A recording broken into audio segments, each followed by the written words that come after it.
Personal গল্পে যেতে চাই। খুব পার্সোনাল গল্প, হ্যাঁ, প্রেমের গল্পে যেতে চাই। প্রেমের গল্প একটু 2018-তে ফিরে যাব। 18-তে বিয়ে, কিন্তু প্রেমটা তো শুরু হয়েছিল আগে। প্রেমটা শুরু হয়েছিল 2014-তে। 14-তে ভাবির সাথে সেই প্রেমের শুরুটা যদি জানি। 14-তে কিন্তু আপনার লাইফের তখন একটা টার্নিং পয়েন্ট। মাত্র অল টাইম দৌড়ের উপর করেছি করেছেন 2013-তে। লাইফে তখন ইউটার্নটাও তো 2013-তে করা। ইউটার্নটা 14-তে। সো ইনফ্যাক্ট ইউটার্নের কথাই যদি বলি, ইউটার্ন করার সময় আসলে ওর সঙ্গে আমার তখন কথা চলছিল। হ্যাঁ। সো আমার এরকম মনে আছে যে ইউটার্নের একটা শুটিং করছিলাম আমরা গাজীপুরে একটা রিসোর্টে, এবং মানে শুটিং ভোরে শুরু হয়ে ভোরে শেষ হয়, মানে সারা দিন হয়ে রাত পর্যন্ত হয়। আচ্ছা। তো রাত 2টা-3টার দিকে অনলাইনে যখন ওর সাথে আমার কথা হচ্ছে, তখন জিজ্ঞেস করলো যে তুমি কি করছো। তাই আমি বললাম যে আমি তো শুটিং করছি। মানে ও জানতো না এত রাত পর্যন্ত কখনো কাজ হয় বা কাজ করে মানুষ, এটা খুবই স্বাভাবিক। মানে জেনারেল পিপল ডোন্ট নো যে আসলে হ্যাঁ। সো যখন তাকে প্রথম বললাম, তো এরপরে কিছুক্ষণ রিপ্লাই দেয়নি। ওকে। সো আমি খুবই ভাবলাম যে এই শুটিং এর জন্য কি একটা সম্ভাবনা শেষ হয়ে গেল।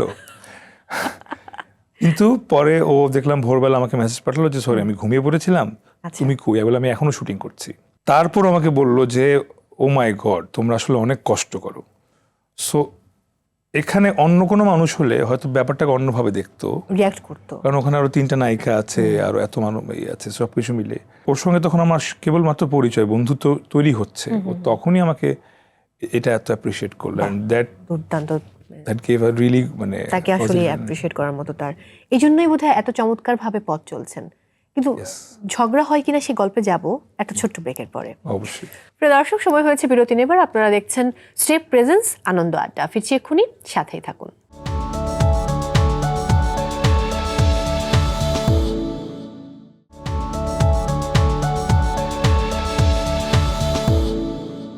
প্রিয় দর্শক, ওয়েলকাম ব্যাক। সবাইকে আরো একবার আমন্ত্রণ স্টেপ প্রেজেন্স আনন্দ আড্ডার সঙ্গে আছি মৌ, আর আমাদের সঙ্গে আছেন আমাদের ভালোবাসার তৌসিফ মাহবুব। এবং আজকে স্পেশাল ডে, কারণ আজ RTVর জন্মদিন।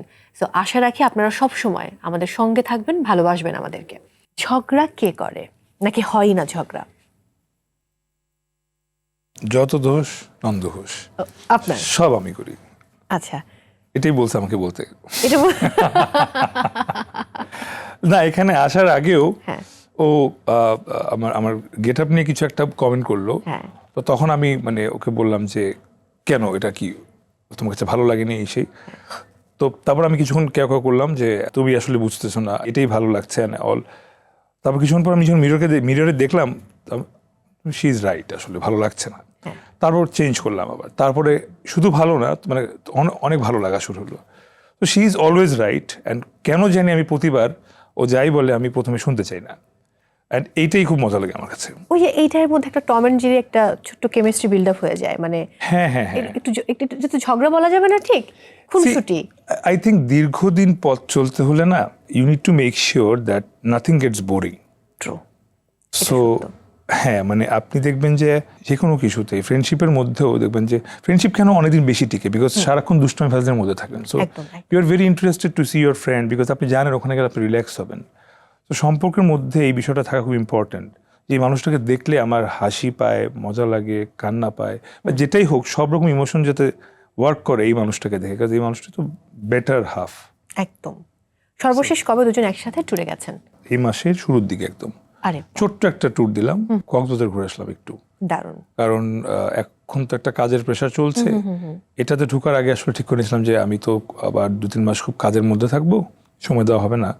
সো তখন ঠিক করলাম ঠিক আছে দুদিনের জন্য চট করে ঘুরে আসি একটু। গ্রেট। এই যে ব্যাচেলর পয়েন্টে শুটিং চলছে, এটা কি শেষ নাকি এখনো শেষ হয়নি? না, শেষ হয়নি। এটা তো আসলে 104 এপিসোড পর্যন্ত ওয়াদা করা আছে, বিকজ সবাই সিজন পাস কিনেছে, মানে টাকাতে দেখতে হয় যেহেতু। সো ওটা আসলে 104 পর্ব পর্যন্তই আমাদের চলবে। মাত্র তো 56 এপিসোড রিলিজ হলো, এরপরে আবার 57 থেকে 64 পর্যন্ত যাবে।